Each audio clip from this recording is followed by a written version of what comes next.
परमाणु संयंत्र के 2 यूनिट को प्रधानमंत्री ने राष्ट्र को समर्पित किया। और काकरापार परमाणु ऊर्जा संयंत्र जो है वो गुजरात के सूरत शहर से 80 किलोमीटर दूर ताप्ती नदी के किनारे स्थित है। और हम आपको ये जानकारी दे दें कि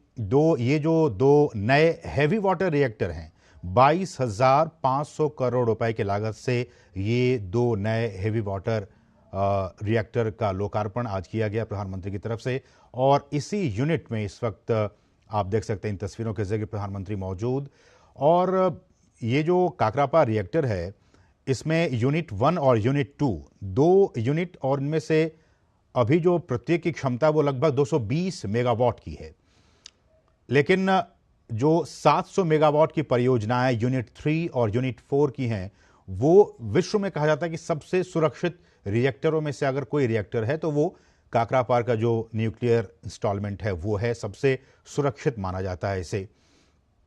और सबसे महत्वपूर्ण ये भी कि चाहे वो यूनिट 3 की बात कर लें या फिर यूनिट 4 की बात कर लें, स्टील लाइन की इसमें आंतरिक रोकथाम प्रणाली इस तरह से बनाया गया है ताकि अगर कोई दुर्घटना होती भी है तो किसी भी रेडियो एक्टिव एलिमेंट्स और जो रेज निकलते हैं उसको उत्सर्जित होने से रोकने का काम करता है। तो इसकी व्यवस्था भी इस रिएक्टर में है। और हम आपको अगर बता दें कि ये सिविल न्यूक्लियर के लिए और इस दिशा में बहुत ही महत्वपूर्ण आज का दिन 2 नए हैवी वाटर रिएक्टर का लोकार्पण किया गया है और इसकी कुल लागत 22,500 करोड़ रुपए की है। और भारत की जो परमाणु यात्रा रही है वो भी काफ़ी महत्वपूर्ण रही है, इस तरह से कि 1940 के दशक में इसकी शुरुआत हुई और जिस तरह से अब इसमें और भी महत्वपूर्ण कदम इसके लिए उठाए गए हैं। लगातार भारत असैन्य परमाणु के क्षेत्र में लगातार बढ़ता जा रहा है, तमाम देशों के साथ सहयोग भी कर रहा है। हम जानते हैं कि भारत की कोशिश है कि चाहे वो परमाणु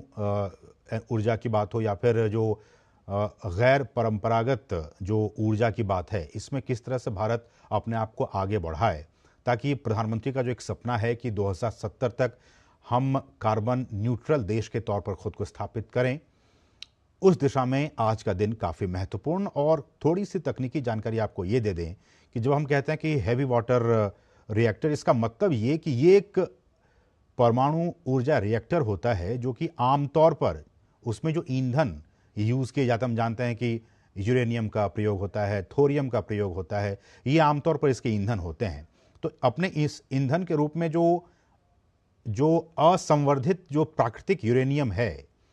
उसका उपयोग किया जाता है इस तरह के जो हैवी वाटर रिएक्टर्स होते हैं। और इसका जो शीतलक होता है और जो मॉडरेटर होता है उसमें भारी पानी मतलब थोड़ी सी टेक्निकल लैंग्वेज ये कि ड्यूटेरियम ऑक्साइड, भारी पानी एक केमिकल ड्यूटेरियम ऑक्साइड का इसमें प्रयोग किया जाता है। और ये जो ड्यूटेरियम ऑक्साइड है, भारी जल, ये एक कूलेंट के तौर पर शीतलक के दबाव में रखा जाता है और जिससे कि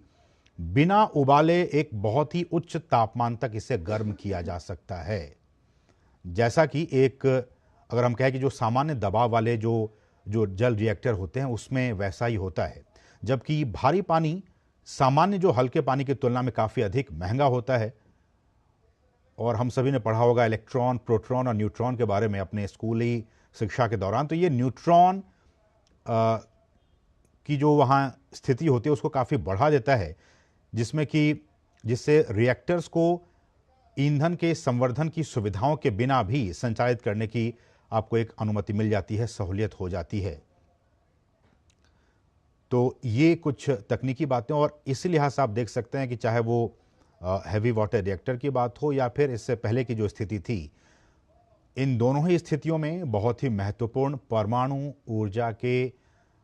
जनरेशन के लिए, उसके उत्पादन के लिए